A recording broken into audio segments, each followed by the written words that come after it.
Richard, a lot of history here with Mills CNC and R&A engineering. Tell me where it all started. A long time ago. I bought a Lynx 200B in 1996 and I've been a fairly consistent customer for them ever since. You've seen the transition from the Dao into the Doosan brand. What would you say about the evolution of their products? Good question. To me, they're a very well-priced machine for what you're purchasing. Brilliant at their backup, customer liaison and what have you, and very flexible machine. This is one of your more recent purchases from Mills CNC. This is a DNM 500.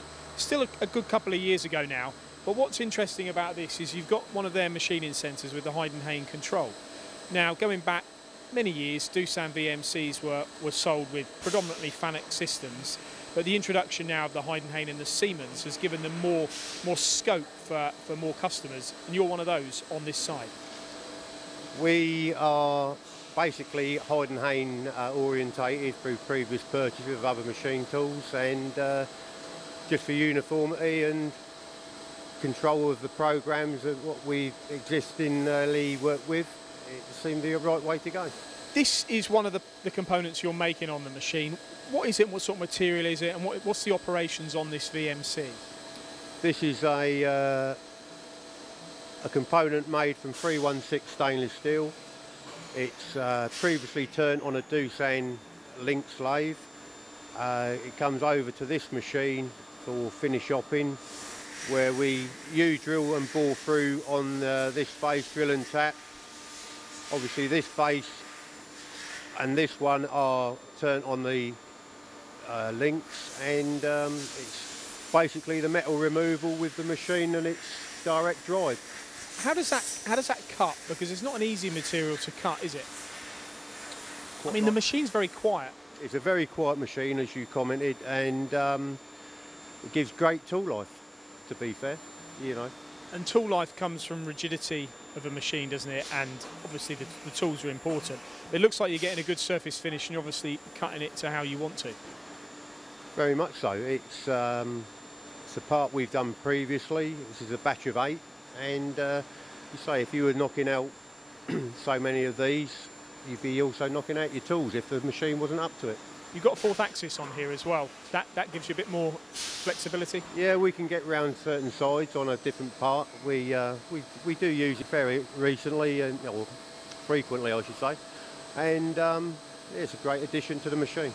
I want to end here on this machine, just on the size of it. Do you know the working envelope? I caught you out on that or not?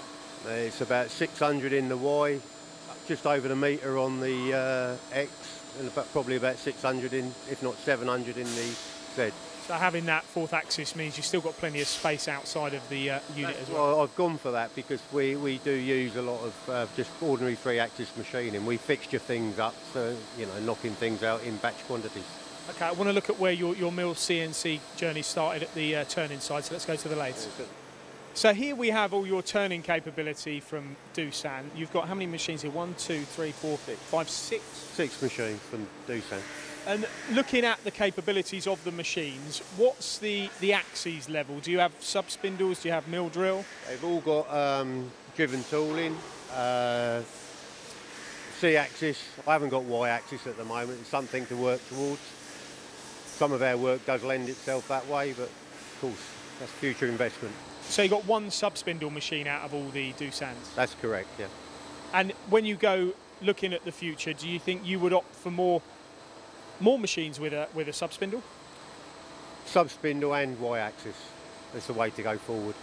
And at the moment, with these 6 machines without Y-axis, does that mean you have to take the parts off and put them into to your milling section? That's correct, yeah. From a turning element, though, we talk about mill drill, we talk about straight 2-axis turning. Do these Doosan machines give you everything that you need? Good reliability. They work well to the limits that are required, even better than what we wish to achieve sometimes. You've got the use of the bar feeds. Are you running these out of hours, lights out? We do occasionally, yeah, but we work in some difficult materials, so... Now, we saw an example on the milling, and the turning on that part is done on one of these 2 machines, I believe. Is that a good example of the types of materials you're cutting? You are doing stainlesses and the more at the challenging end. Inconels, monols, and we do a lot in plastic as well. Yeah. And as a supplier, Mills CNC, they've supported you all the way through this. How many years since you've been going now?